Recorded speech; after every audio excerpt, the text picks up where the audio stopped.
I've decided to divide this module into an A, B, and C. A corresponding to what we just did, physical development or biological, depending on which theories we're talking about. It means the same thing basically. Module B would be cognitive, and Module C would be emotional, social, or socio-emotional, or psychosocial if you prefer. But let's take this as a moment to review. How did we define infancy? How do we define toddlerhood?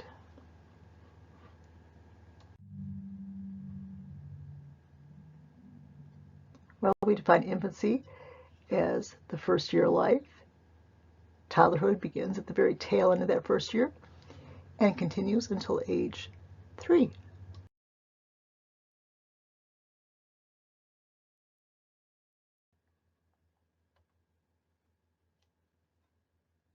Let's consider some language milestones. Again, maturation, not learning. So babbling, usually 4 to 6 months, somewhere in there. Make sounds with you, so you make a sound, they make a sound. A game back and forth. At the end of that same time period, single words, yearish. Now you might be hoping that it might be mama or dada, but it's equally likely to be hi or bye or cookie. 2-word combinations. Give milk. It's not milk give, it's give milk. Year 2.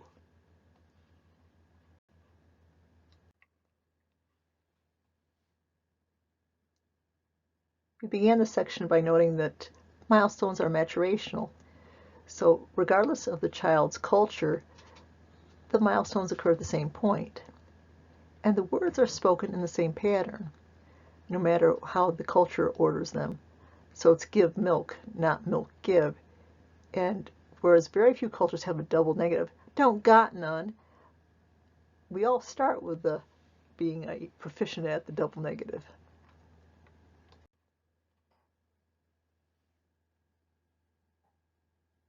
As we noted or will note, baby's first words might be mama or dada, but just as likely to be cookie, the dog's name, or perhaps even Google. But let's use this as a jumping out spot. How much screen time, media, whatever you want to call it, is acceptable during the first 18 months?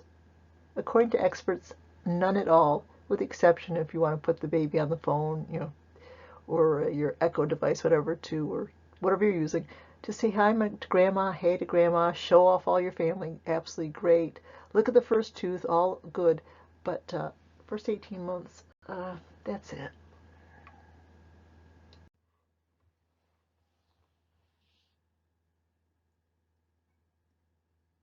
So we see lots of vowel sounds, ahs and oohs. Vowel sounds are what cooing is about.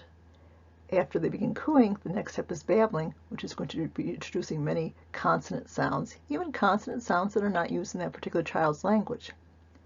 Now let's consider the next question, if you're good with that. Are there differences with deaf or autistic spectrum babies in babbling, or do they babble the same as all other children?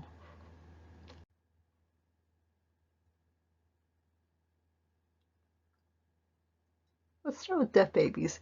Deaf babies will coo and babble, though to an experienced ear the babbling may not be quite the same as a hearing baby. At a certain point, though, the babbling will actually decrease. What's going on is the brain is wired correctly, so the child is producing cooing or babbling, but since the ears are not giving sound to the brain, that will impact the brain's future development, which is why if hearing aids would work, they need to be introduced at that point to avoid long-term differences in communication ability.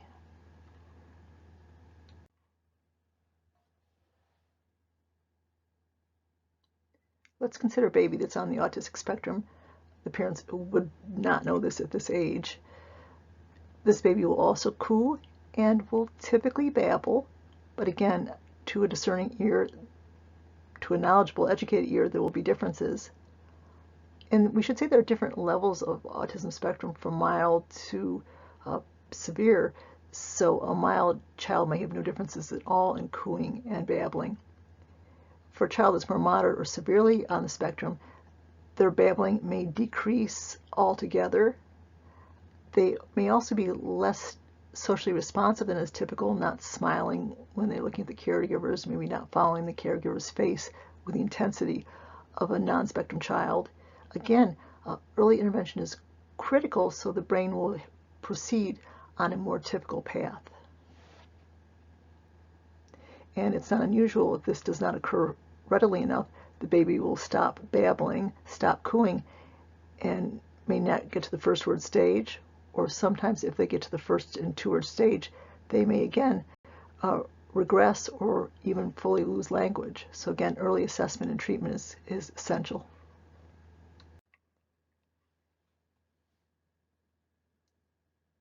We began this section by noting that milestones are maturational. So regardless of the child's culture, the milestones occur at the same point. And the words are spoken in the same pattern, no matter how the culture orders them. So it's give milk, not milk give. And whereas very few cultures have a double negative, don't got none, we all start with the being a proficient at the double negative.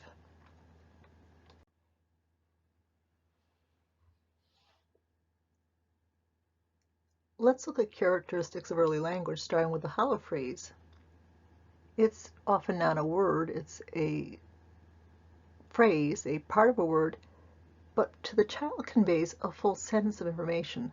So instead of saying bottle, it might be ba, but ba means I want milk in the bottle. Ba might be I dropped ba on the bottle on the floor. So da might be doggy, which means it's time to take the doggy for a walk because I get to go too, because while the dog walks, I get to ride on daddy's back. So it's a utterance, word or likely sound that has a full sentence, and it's up to mom or dad or whoever's taking care of the child to interpret this hollow phrase.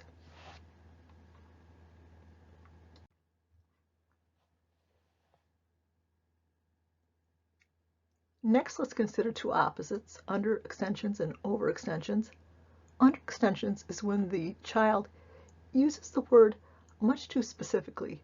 Dog to them might mean not all dogs, but specifically and only the family dog. Daddy doesn't mean every daddy or the child's next to them daddy, it means only my daddy. Overextensions are the opposite, where, for example, doggy means not only my dog, but at a certain point it might mean all dogs, and it might be also all cats and all cows and all horses, basically anything with four legs. So overuse of it versus underuse of it. I'll give you an example right now. Let's say mom, the birth mother, takes the child to the supermarket, and the child looks at a strange man in uniform and says, "Daddy." And mom's very embarrassed because she's thinking that the man thinks that the child doesn't know who their own baby's father is. So in any case, is that child that calls any man in uniform daddy doing an underextension over an overextension? And we're talking about a slightly older child here in this example, but still the principle is exactly the same.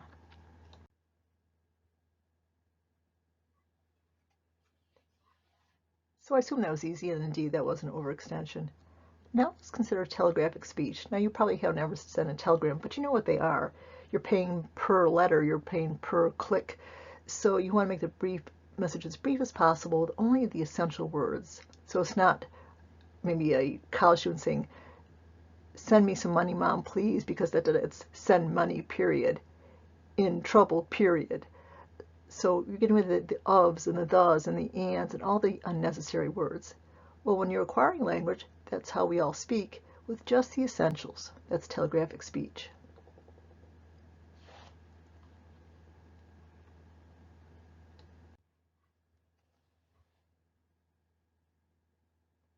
Lastly, let's consider child-directed speech. We typically talk to babies differently and with good reason.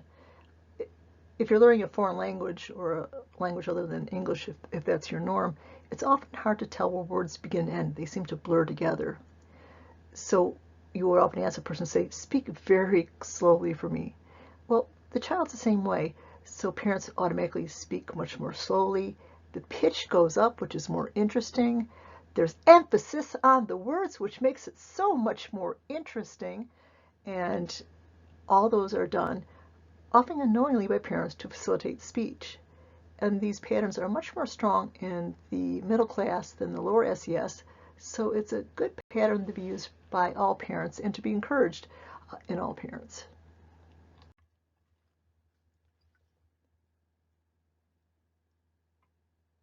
Let's look at the major theories of language acquisition, or in other words, how we acquire, how we come to have language. We'll be discussing 3 in lecture: natives theory by the very famous intellectual Noam Chomsky, learning theory of B.F. Skinner, who you probably met extensively in Intro Psych, and the interactionist theory of one Lev Vygotsky.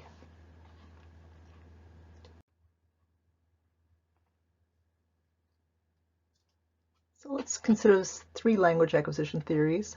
First, natives theory, proposed by Noam Chomsky.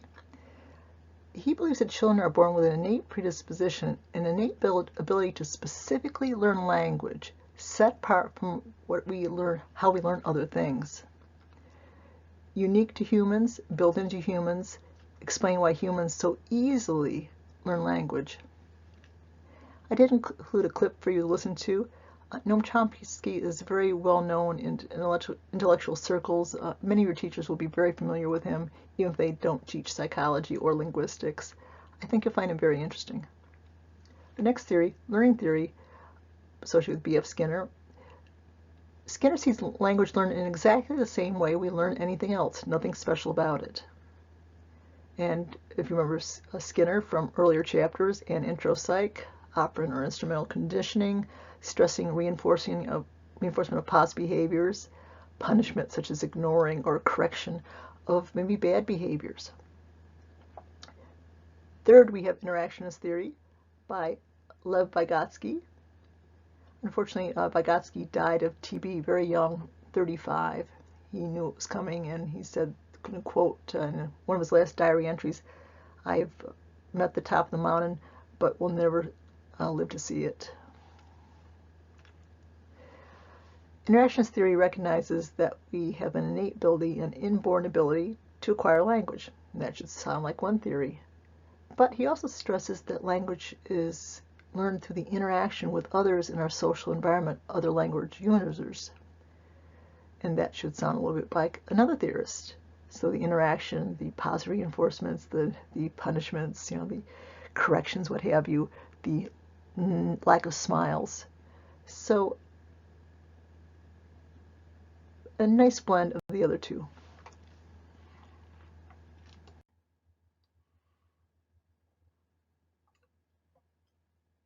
Let's consider the achievement gap, which by other researchers is called the vocabulary gap. It refers to the disparity between lower SES, in other words, lower socioeconomic status children versus middle class children. By age 2, children of the lower SES are 6 months behind at age 2. By age 4, more well-to-do children hear 15 million more words. I'll say that one again. So by age 4, middle-class children have heard about 15 million more words than the lower SES children. So we said at age 2, they're 6 months behind. By age 5, they're 2 years behind. What are the results? Well, less likely to pass standardized tests, but also less likely to finish high school or go to college, and more likely to spend the rest of their lives in poverty. Are these outcomes inevitable?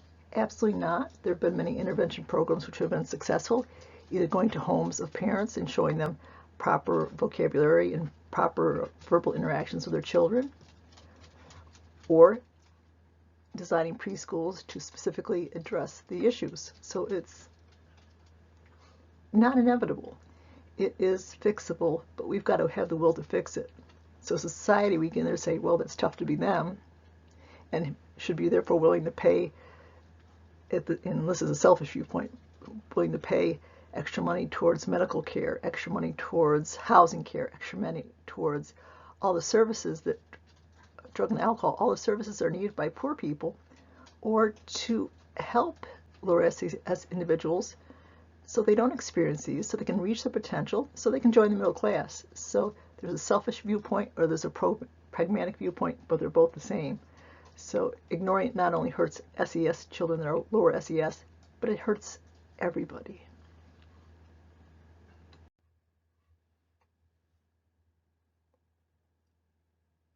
So let's next consider Jean Piaget, his theory of cognitive development or child cognitive development. You probably met him in Intro Psych and were reintroduced or maybe introduced for the first time earlier in this course.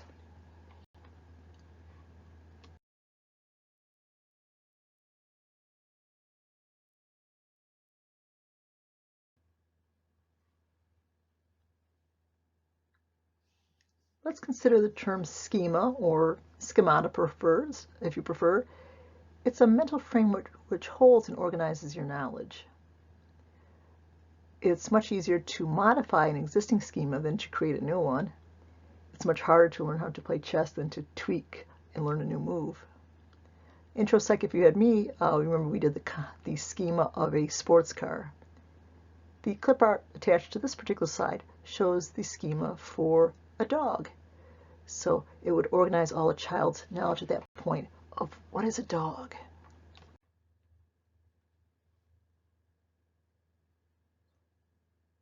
So let's now consider how schemas change. We'll use the example from the previous slide with the dog schema. In assimilation, new information is added on to an existing schema. Maybe to that schema, dogs sometimes wear coats. Accommodation is when there's new information that causes need to change, to modify, alter the original schema. So maybe the original schema was dogs are anything that have 4 legs. Maybe accommodation might change that. Maybe assimilation on a different concept would be that all birds fly. Maybe the child goes to the zoo and learns that, most birds fly, but ostriches do not fly.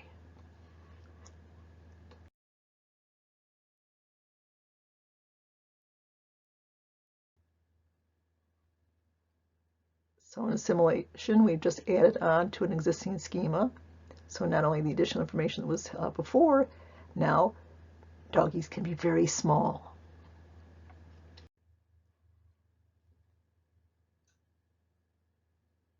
So assimilation, just adding on information. Accommodation, modifying it. So the boy at first wants to just say that that's a fluffy dog. He's trying to assimilate it. But if he listens to the kitty will convince him perhaps that he's a cat, and he will have to change his schema for what a doggy is.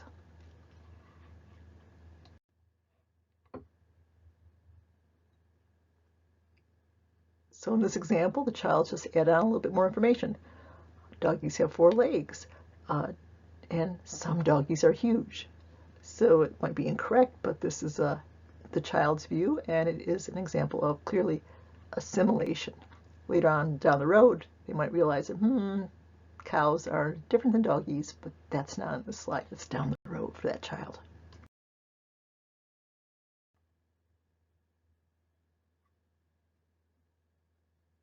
For this slide, all you need to know is the name and order of the 4 stages, and that in this chapter, that is infancy and infancy and toddlerhood, we are in the sensory motor stage.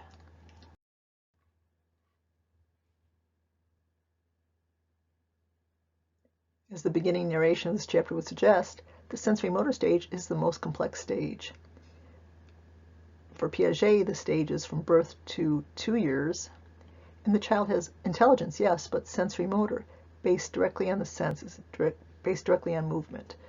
So they have to learn how to use their body. They have to acquire, through maturation and learning, the use of the visual equipment, how to sit up, turn over, roll over, stand, walk. So the intelligence is focused on the immediate use of the body. And they'll acquire some very interesting and profound abilities starting with the one we'll discuss in the next slide, object permanence.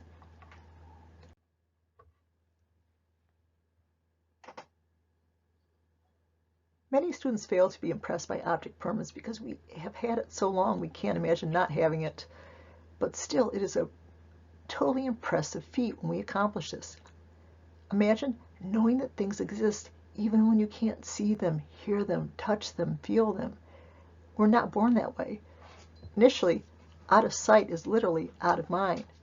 Although this child has a very attractive toy in front of it, the mere placement of that board in front of the child, it's now gone. The child doesn't get upset, try to reach around it. Out of sight, out of mind. I think you'll enjoy this short little clip on object permanence.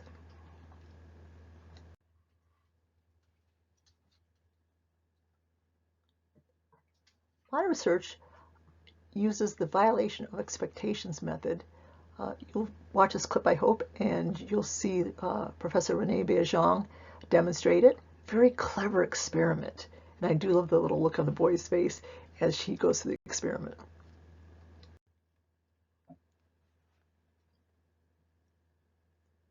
You'll see the A not B error when you click the link. You should note that the child that's reached the point where they can successfully tackle object permanence will still make the A not B error for a bit.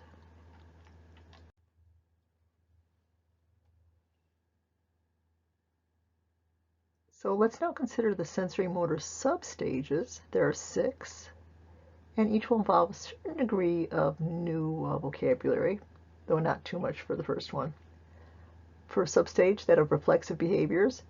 So the baby's primary way of interacting with the world is reflexes. If the cheek is touched lightly, the head automatically, reflexively turns towards it, and the sucking motion will begin. So it's automatic. And we did discuss other reflexive behaviors earlier, so it would also include those, of course. Okay, here's our first term and second substage. That of primary circular reactions. You can see the first 4 months, and you might appreciate that the months jump in pretty nice regular intervals. Makes it easier for learning. But anyway, a circular reaction is something that's done at first unintentionally, accidentally, but at a certain point it becomes done on purpose. Primary means it's body focused. So maybe you accidentally put your fingers into your mouth as a baby, and this is delightful. You don't know how it was done, you don't know how to do it again, but as it happens accidentally and accidentally and accidentally, the child will learn how to do it. It becomes then a primary circular reaction. That accidental act can now be done on purpose, and primary means it's body oriented. Once 4 to 8, secondary circular reactions, very similar, but now it's object oriented. So something interesting happens with an object. You knock a ball with things in it and it makes a nice rattling noise, and it's accident, accident, accident. And when you do it intentionally and the ball makes that enticing noise, that's now a secondary circular reaction.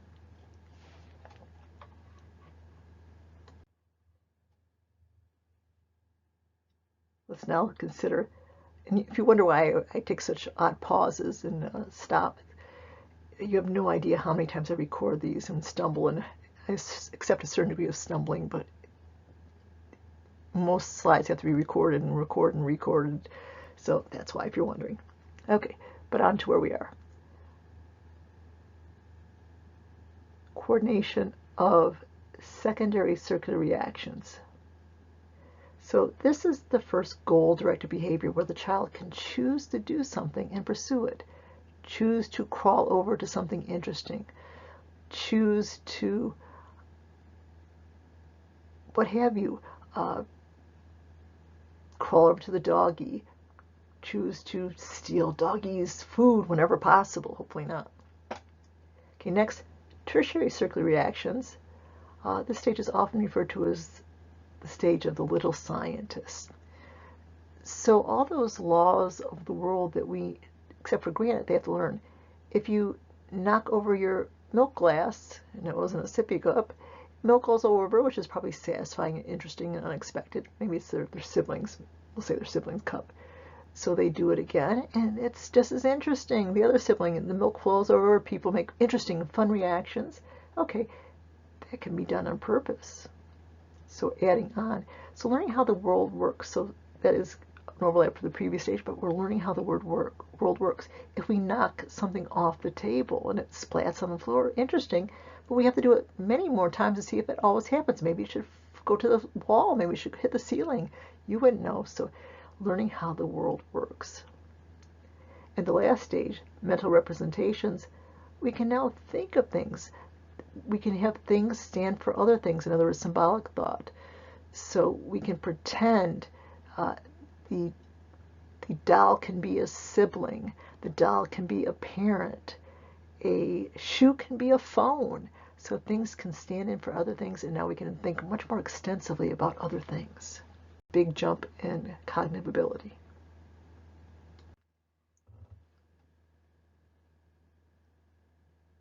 So not only imitation, but I'm sneaking in deferred imitation, meaning done later on. So they don't imitate your poor choice of language, maybe in the house, but they do it at school or church or synagogue or a mosque or the supermarket. Take your pick. But our focus is the make-believe play, and that would be, I assume, would jump out at you at the last stage. So good.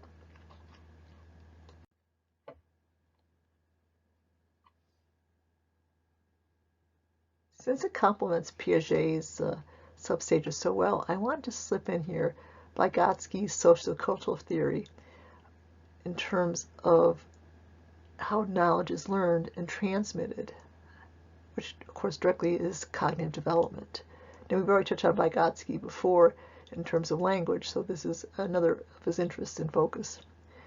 It's important that you note the concept zone of proximal development. It would be surprising and dismaying to many colleagues if you got out of the course without learning this. So it's a very simple concept. It's what the child can do with help that they would not be able to do without it. And the term scaffolding is often used.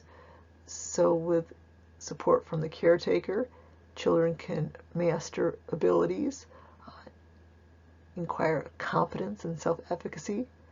So important in the education of children, both in the home, hopefully, and outside the home.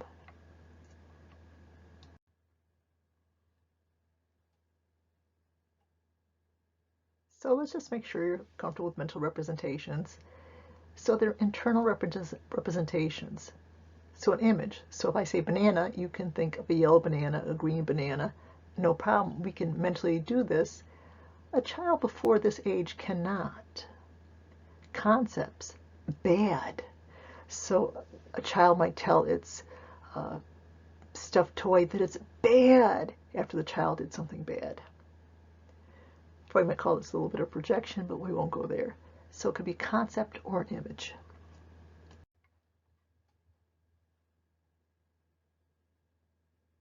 So to use your knowledge to walk through these stages, you're probably going to have to walk through the previous ones. So we're looking at intentional and goal-directed. So we know the first one's reflexive, hopefully. Next one is the body-oriented one. In other words, primary circular reactions. The next one is the object-related one. In other words, secondary circular reactions. And the next one is the intentional and goal-directed. So if you remember, the first one is kind of, you can ignore it because it's part of the second one. So stage 2, the primary, that's 1 to 4. The next one's 4 to 8. So this one very conveniently is 8 to 12. Oh, and name. Well, we have maybe a little confusingly secondary circuit reactions, but now we've got the coordination, so don't jump into the tertiary. So you might have to practice that little one. I know I did.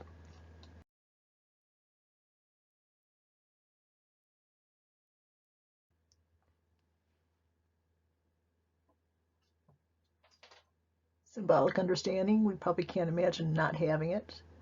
Realize that something stands for things. Maybe you put words, perhaps symbols. Either one is fine.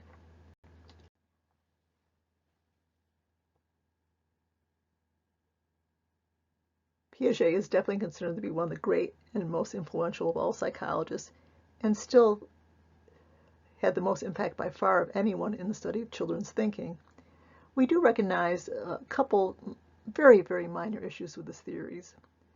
He underestimated the milestones because he confused the child's limitations of the ability to do the behavior with cognitive limitations.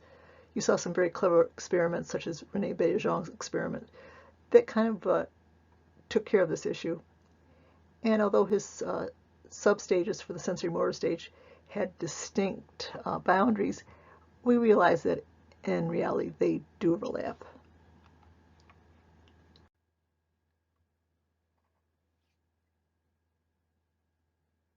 Let's consider two Piagetian alternatives versus information processing approach. I opted not to include this in our theoretical discussion of Module 1. I thought you had enough going on in that chapter. You may have touched on this briefly in Intro Psych. It's based on computer processing. In Intro Psych, I indicate the first computers, the early ones, by the way, across the road at GE. They had to figure out how they would process information, and that got psychologists thinking, well, how do people process information? So particularly emphasis of storage and retrieval and human encoding, again, very computer-based, not specific to children, not necessarily a very satisfying approach, but an alternative nonetheless. The other more satisfying approach is the core knowledge perspective, and that is discussed a little bit on the next slide for you.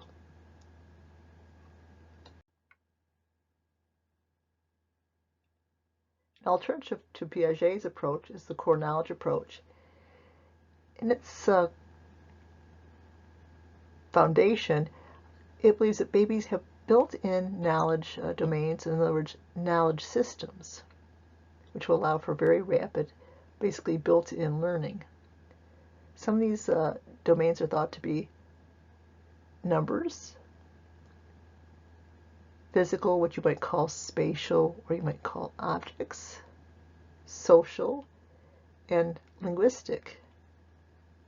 And here's an applied question for you. Which theorists do we learn about that would absolutely agree to a built-in linguistic domain? Think about it for a moment.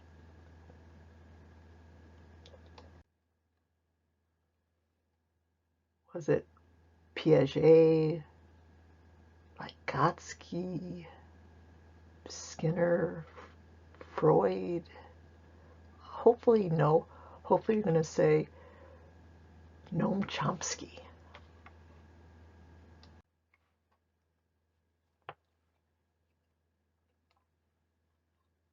This is definitely not an insubstantial thing to listen to, but the clip art amused me.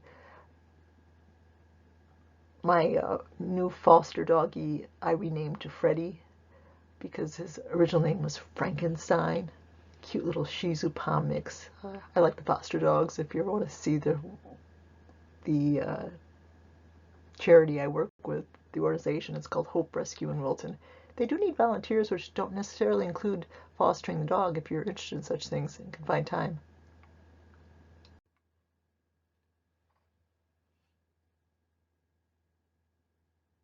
So look at this very famous, at least within psychology, experiment on infant memory performed by Rove Collier.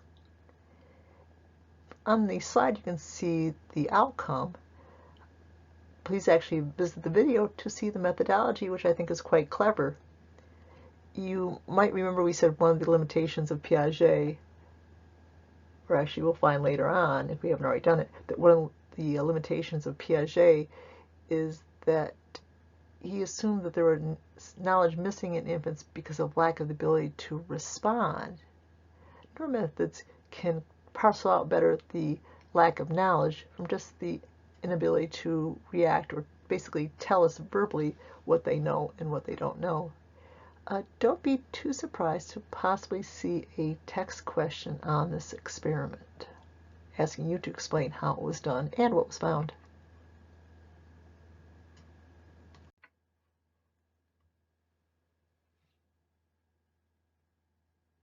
Let's consider infant amnesia, the idea that we do not remember the first few years of life, and if you do, chances are what you remember is not the memory, but a reconstruction of the story that you've heard. I shared a Piaget story and a personal story to that effect in Intro Psych. Earliest memories tend to date to 2 or 2.5 or even 3, though I can date my earliest memory just before 4 when my brother was born. Why infant amnesia? Well, in part, you might remember from Intro Psych, the hippocampus, my mnemonic for my students, lost hippo on the college campus because it's lost its memory. Anyway, the hippocampus is still forming, so memories are not being consolidated long-term properly. Also, at this age, there's pre-language thought that's dominating, and when we switch into a language-based thought, it doesn't necessarily carry. We should also say that self-awareness explodes at this age. At about 16 months, a child can refer to themselves by their name, Jimmy or Mary or Jamal, whatever, and point and name to themselves in a picture. And in a very short time, they use me and I, which again tells you that they are now becoming aware of themselves. Some exceptions to the pre-language and self-awareness are some individuals on the spectrum. Some individuals, we mentioned Temple Grandin in my intro psych, she continued to continued to think in a pictorial, non-language way. Certainly not true of all people on the spectrum. And I often have a student or two that's not on the spectrum that will share they think this way, though I have a hard time explaining it. Self-awareness is another thing that might differ on people on the spectrum. Even though they can name themselves and do the pointing and the picture, some are delayed in the I and me, and indeed some never master the concept of I and me.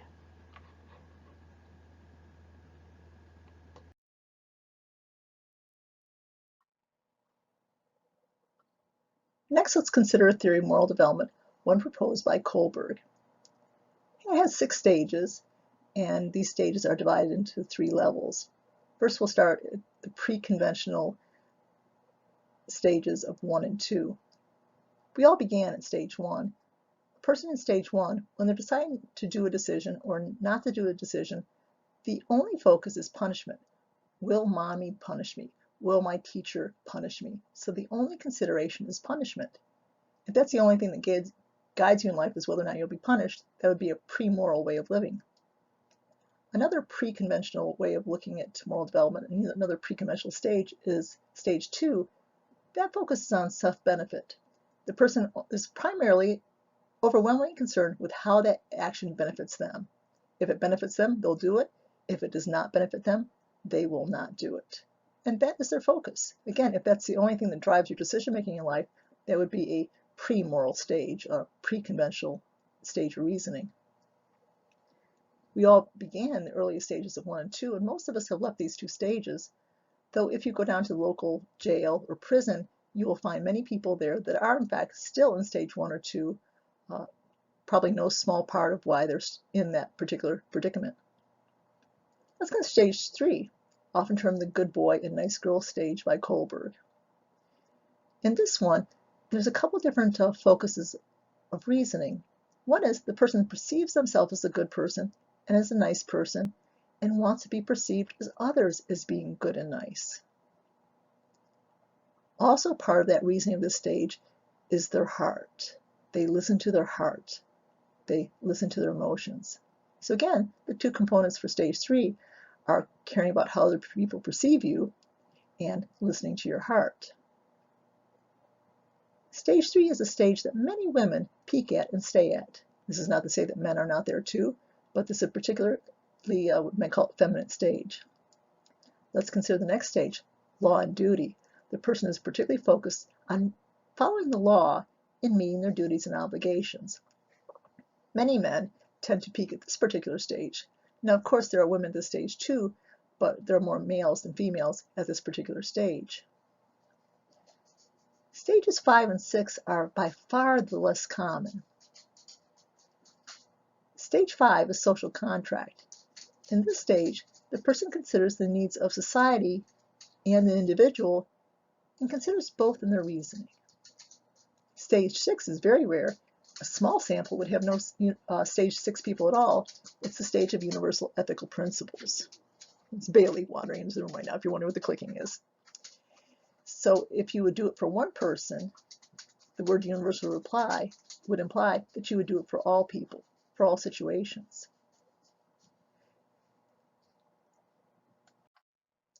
Let's look at how Kohlberg acquired his data. He created stories, scenarios. His most famous one was the Heinz dilemma. In this dilemma, Heinz is a man whose wife has cancer. Only one drug can save her. It's made locally, but the pharmacist wants a fortune for the drug, and Heinz is a poor man. He cannot come up with his money for the drug. There's only two choices. He steals the drug, and his wife has an excellent shot at living. He does not steal the drug, and she will die. And again, those are the only two choices. Kohlberg would then ask his subject, what should Heinz do? And more importantly, why do you say that? So let's go through all these stages and see what reasoning a person of each stage would propose. But first, put a little brief summary of the Heinz dilemma into your notes.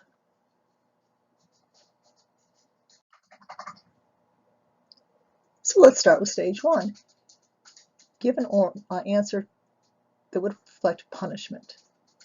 It might jump out at you. The person would say, no, he could get caught. He could be sent to jail.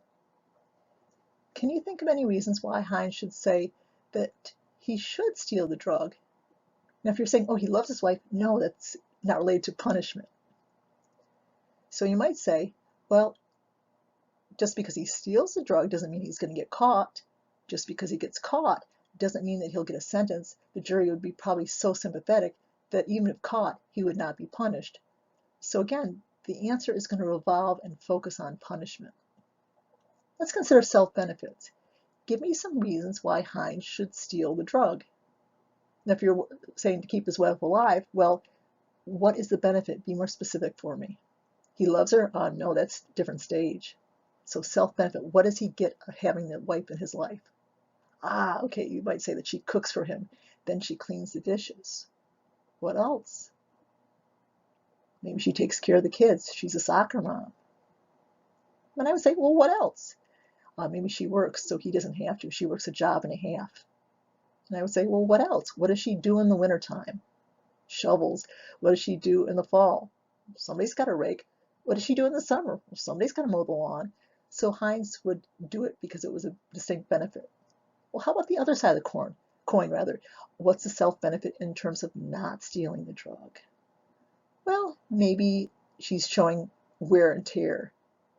Maybe there's life insurance and he can get himself a younger model, a trophy wife. Maybe he was getting displeased with her attitude, and maybe he was planning to divorce her anyway. Well, in divorce, you have to pay half your assets. If she dies, well, all the assets are his to keep. Again, not very moral, but again, that's a pre-moral. That's the pre-conventional stage. Let's consider a good boy, nice girl. Why should he steal the drug? This is the stage where you can say he loves her. Or what would the neighbors think if he was so cowardly that he let her die? But then again, maybe he shouldn't, because what would the neighbors think if he was put in handcuffs and taken away? Next, let's consider law and duty. You might say, well, he can't do it. It would be breaking the law. So even if there was no punishment, you shouldn't do it because it's breaking the law. Or maybe you can somehow construe this as part of your marital obligations. It might be your duty to keep your spouse happy and healthy and alive. Very few people would get to stage 5, the social contract stage. The person would think of both the needs of society and the individual. For example, maybe you'd say that she's a good woman. It would benefit her to stay alive. It would benefit Heinz. And because she's a good woman, society would benefit. Win-win, steal the drug. But conversely, you might say that even though she's a good woman, and it would be a shame to lose her, if we all broke laws and we felt justified, there would be mass suffering. So for the good of society, sadly, we should not steal it. Now, in terms of universal ethical principles,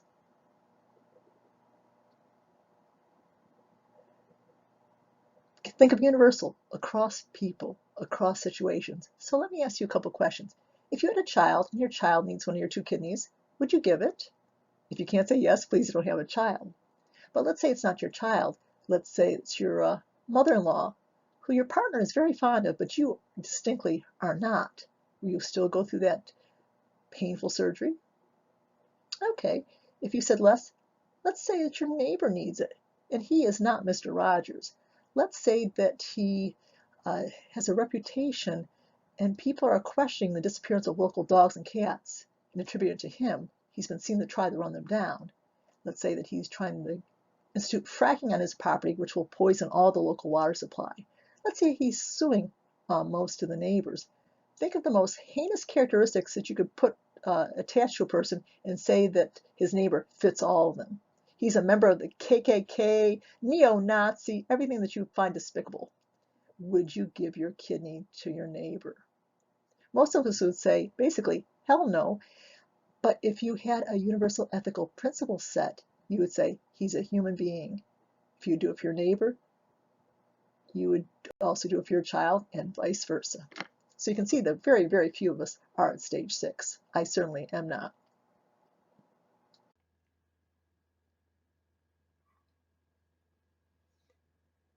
In a prior slide, we saw that it's recommended that children 18 months or younger have no screen time whatsoever, except for maybe FaceTime and grandma. To continue this idea, the AAP, American Academy of Pediatrics, strongly recommends against mass media exposure prior to 2.5. These children that are heavy exposure have decreased language deficits, attention issues, and reading deficits. So we'll be able to tell children once they get to pre-K and K basically how much mass media exposure, how much time they were sitting being entertained by gadgetry and laptops and so on. Not a good babysitter. Convenient, but not good in the long run whatsoever. And I do find some of these individuals in the classroom that can't stay off their cell phone for even an hour and 15 minutes.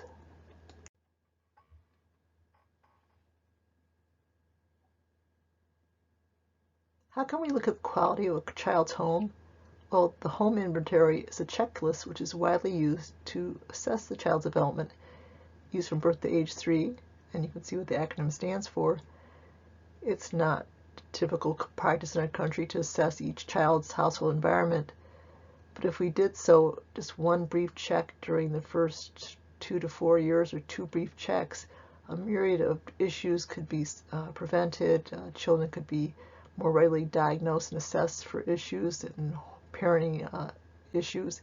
It really shouldn't be income-based. It should just be really done for the safety of children. Unfortunately, we just don't have, I wouldn't say the resources, but I would say the will to do such a thing.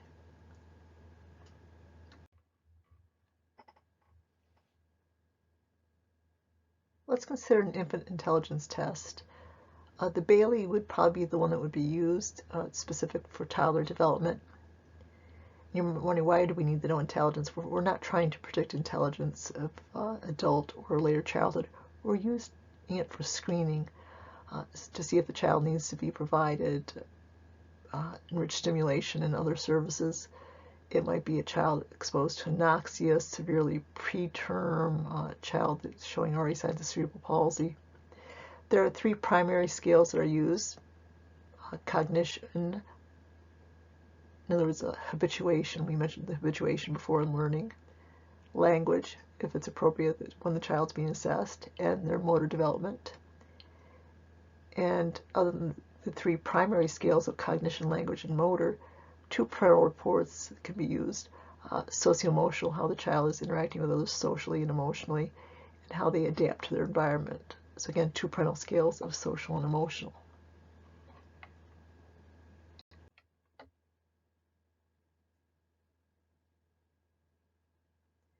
So how does it do its screening? Well, there's 3 primary scales: cognition, and they look at the type of learning called habituation that we mentioned before in the course. It also looks at language for that age child and their motor development. It also uses one or both of the parental scales. One's socio-emotional, one of our domains, and the other is their adaptiveness to environmental changes and so on. I will also mention that I shared that with you just so you get a better picture, but you're not going to see a quiz or test question on the particular subscales mentioned just a second ago.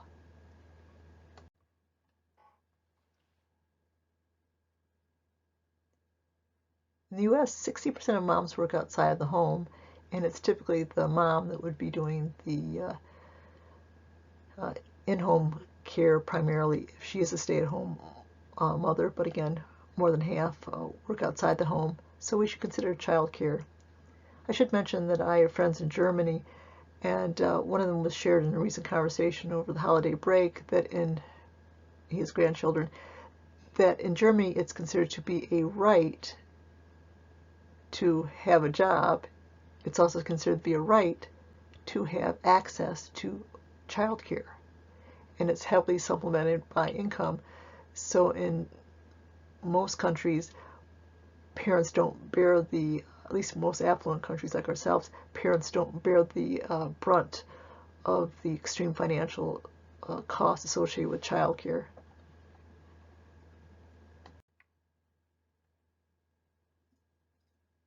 There are national and state standards for daycare.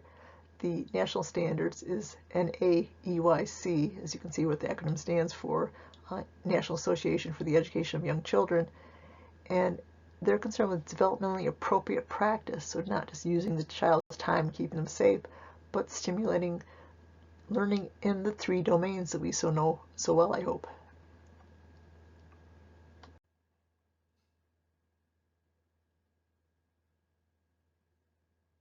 Poor quality facilities can not only be physically dangerous, but they can also cause lasting damage to both socio-emotional and particularly cognitive development.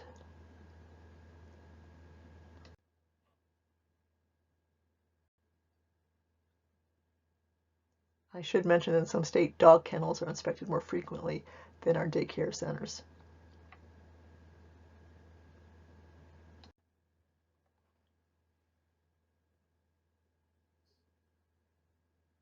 Unlike the US, most European countries federally support and regulate daycare facilities. We mentioned that the National Association of the Education of Young Children sets the guidelines, but they do not regulate. Roughly only 20 to 25% daycare centers are rated as high quality, meeting the needs in all 3 domains of the children.